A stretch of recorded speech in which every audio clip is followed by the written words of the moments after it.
Jadi pada kesempatan kali ini kami dari kelompok 1 akan menjelaskan tentang rekayasa keuangan dalam keuangan Islam. Selanjutnya saya serahkan ke pemateri pertama. Oke, assalamualaikum warahmatullahi wabarakatuh. Saya di sini sebagai pemateri selanjutnya yaitu Muhammad Fatia Taladafar. Saya di nomor urut kedua ya. NIM saya 0412410117. Salam kenal guys. Baik, bismillah. Assalamualaikum warahmatullahi wabarakatuh. Jadi saya sebagai pemateri di bagian pengantar dan prinsip-prinsip utamanya. Nah, dalam rekayasa keuangan itu memiliki definisi sebagai sebuah perancangan atau instrumen untuk memecahkan masalah keuangan finansial yang inovatif serta efektif dan efisien. Nah, tujuannya ini dibuatkan rekayasa keuangan adalah yang pertama untuk menurunkan biaya pendanaan. Jadi yang namanya orang mau melakukan suatu kegiatan finansial atau memecahkan masalah keuangan itu butuh sebuah rancangan yang harus efisien dalam pendanaan. Jadi di sini tujuannya untuk menurunkan biaya pendanaan. Yang kedua adalah meningkatkan imbal hasil investasi. Jadi yang namanya orang mau efektif. Ini termasuk efektivitas. Jadi misalnya orang mau menyalurkan dana, menyalurkan masalah keuangan, ya harus return to kembali modalnya itu harus gede juga, harus stabil dengan apa yang dimasukkan ke dalam dana tersebut.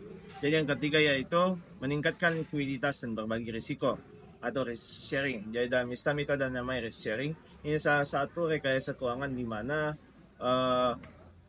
risiko dari kedua pihak, misalnya antara peminjam dan pemberi pinjaman itu equal, risknya sama gitu. Jadi tidak, jika misalnya terjadi sebuah kolaps atau bagaimana sejenisnya, maka likuiditas itu masih tidak terlalu gede dibandingkan yang lainnya. Nah, jadi selain itu, rekayasa keuangan itu juga berfungsi sebagai pendorong. Jadi itu yang pertama, pendorong dari volatilitas pasar. Jadi misalnya ada guncangan minyak atau deregulasi. Nah, rekayasa keuangan ini bisa mengurangi mendorong volatilitas tersebut sehingga uh, keuangan sebuah perusahaan atau seseorang di dalam keadaan tersebut itu cenderung stabil dan memiliki likuiditas yang sesuai dengan volatilitas yang terjadi. Yang kedua itu adalah pendorong dari rekayasa keuangannya adalah kemajuan teknologi. Jadi misalnya teknologi keuangan tuh makin lama makin berkembang ya. Yang dulunya orang mencatat pakai buku-buku, sekarang sudah ada Excel untuk mencatat keuangan-keuangan tersebut. Baik, saya Muhammad Khalil Hamzah akan menjelaskan tentang prinsip utama rekayasa keuangan dalam keuangan Islam. Prinsipnya itu ada 5. Yang pertama ada kesesuaian dengan syariah. Pasti kalian tahu itu, kalau sesuai dengan syariah tidak boleh mengandung riba. Tidak boleh ada gahar. Apa itu gahar? Ketidakpastian yang merugikan.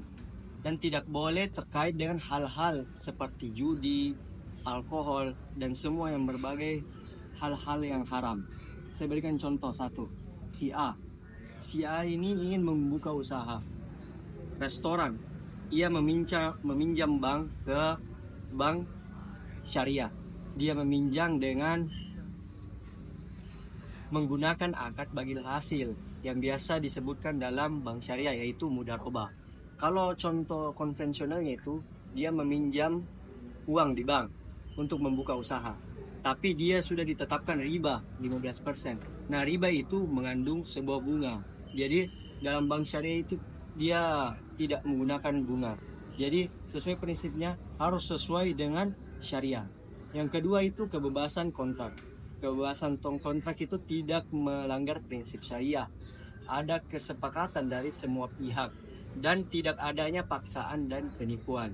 Contohnya itu si A dan si B, dia sepakat bekerja sama membuka toko online. Jadi harus ada kesepakatan dulu. Ada untung 60/30, yang penting ada kesepakatan di dalamnya yang tidak merugikan satu sama lain. Keuntungannya itu dibagi secara adil. Jadi keuntungannya itu dari kebebasan kontrak ini dia adil sih, karena ada kesepakatan.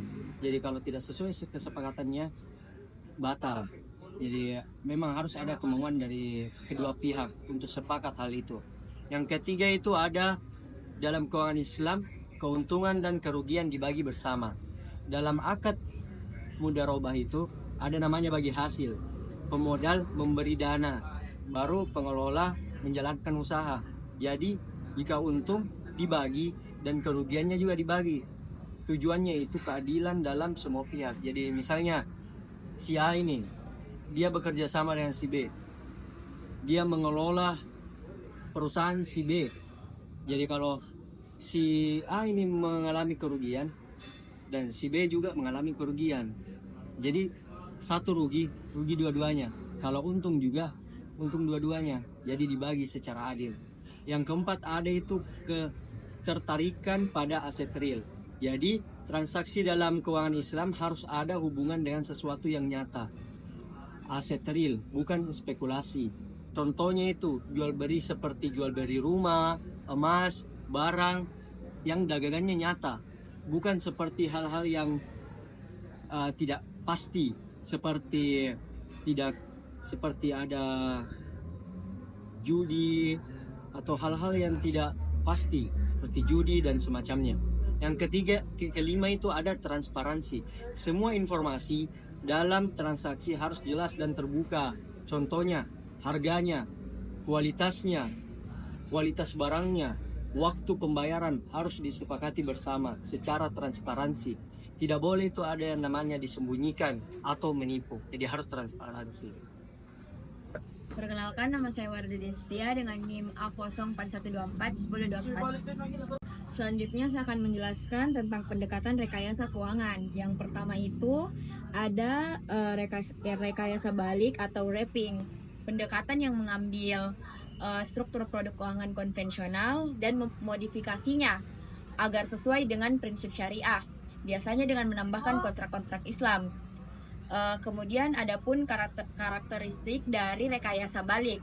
Yang pertama itu fokus pada membungkus atau wrapping produk konvensional dalam struktur syariah, bertujuan agar produk syariah tetap kompetitif secara pasar. Umumnya digunakan oleh lembaga keuangan konvensional yang masuk ke pasar syariah. Kemudian rekayasa balik juga mempunyai contoh produk seperti sukuk ijrah yang menyerupai obligasi konvensional, kartu kredit tawaruk yang meniru fungsi kartu kredit konvensional.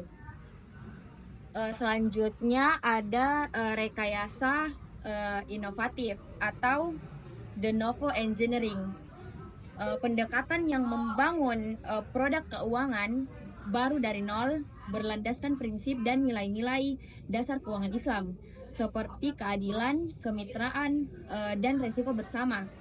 Adapun karakteristik dari rekayasa inovatif, yang pertama itu fokus pada substansi dan nilai syariah, mendorong inovasi murni yang berbeda dari sistem konvensional, menciptakan ekosistem keuangan yang unik dan independen. Adapun contoh produk dari rekayasa inovatif tersebut, yang pertama itu ada mudharabah dan musyarakah. Mudharabah dan musyarakah funds yang berbagi resiko dan keuntungan. Selanjutnya ada platform peer-to-peer syariah berbasis akad qard, hasan atau wakalah. Yang terakhir ada instrumen keuangan mikro berbasis zakat, wakaf, dan qard. Oke guys, selanjutnya saya akan menjelaskan tentang tantangan dalam rekayasa keuangan Islam. Nah, kita di sini punya 4 tantangan ya, yang akan dijelaskan satu persatu. Yang pertama yaitu dasar teori yang lemah. Nah, dasar teori yang lemah. Rekayasa keuangan Islam itu pasti ada teorinya. Nah, tapi teori yang dianut oleh rekayasa keuangan Islam itu masih tergolong lemah dasarnya. Sehingga teori-teori yang dikembangkan dari negara-negara lain tentang rekayasa keuangan Islam itu cenderung berbeda-beda. Jadi itunya mengapa diperlunya pengembangan teori penetapan terhadap aset dan risiko supaya semuanya itu bersumber pada satu hal yang sama. Tapi ya kita tahu lah kalau di dunia itu banyak pendapat dan keputusannya. Jadi memang ini tantangan yang lumayan sulit. Yang kedua yaitu keterbatasan infrastruktur.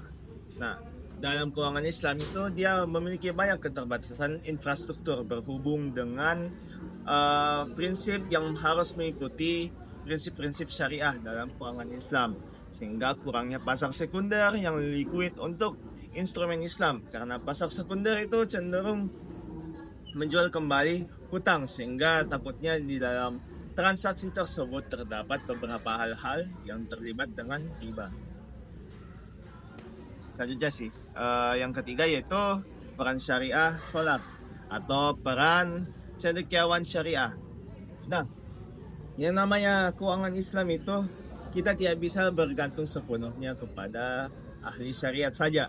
Kita membutuhkan yang namanya ahli keuangan juga, supaya ketika kedua hal tersebut berkolaborasi, X tambah Y, maka jadi 2XY, atau XY jadi XY pangkat 2, sehingga apa yang namanya rekayasa keuangan Islam itu dapat melejit efektivitas dan efisiennya karena kan kolaborasi antara ahli syariah dan praktisi keuangan yang biasa, sehingga puzzle ditambah 2 jadi puzzle yang lengkap. Oke. Ya, jadi yang selanjutnya itu yang keempat yaitu standarisasi. Seperti yang dijelaskan tadi yang pertama, dasar teori yang lemah itu dia butuh standarisasi teori. Jadi ketidakseragaman fatwa dan kontrak antar negara itu sangat besar, sehingga membutuhkan ada standarisasi teori.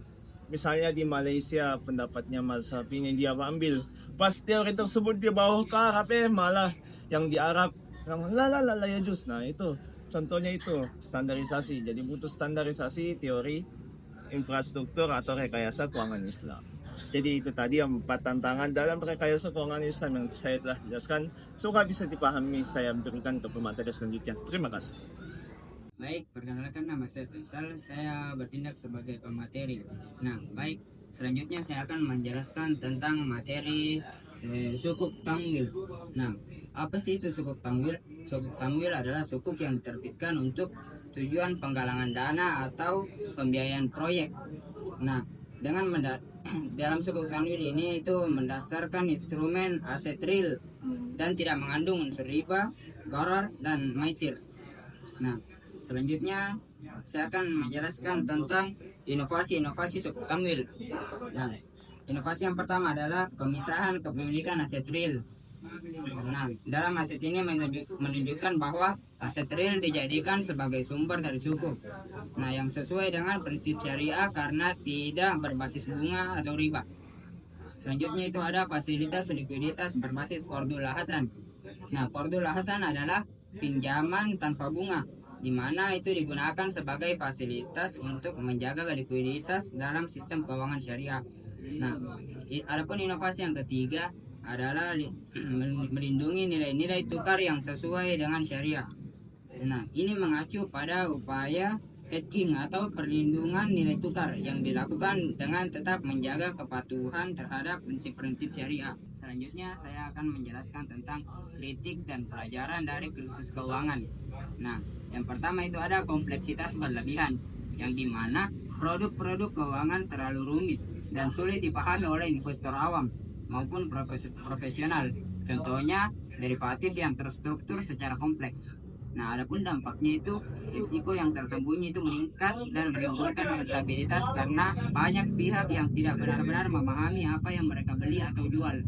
Nah, yang kedua itu adalah jarak dengan aset atau remoteness, di mana investor itu tidak memiliki keterkaitan langsung dengan barang atau aset yang dari instrumen keuangan, sehingga dampaknya itu mengurangi kontrol dan akuntabilitas serta menciptakan ilusi nilai yang terputus dari ekonomi real.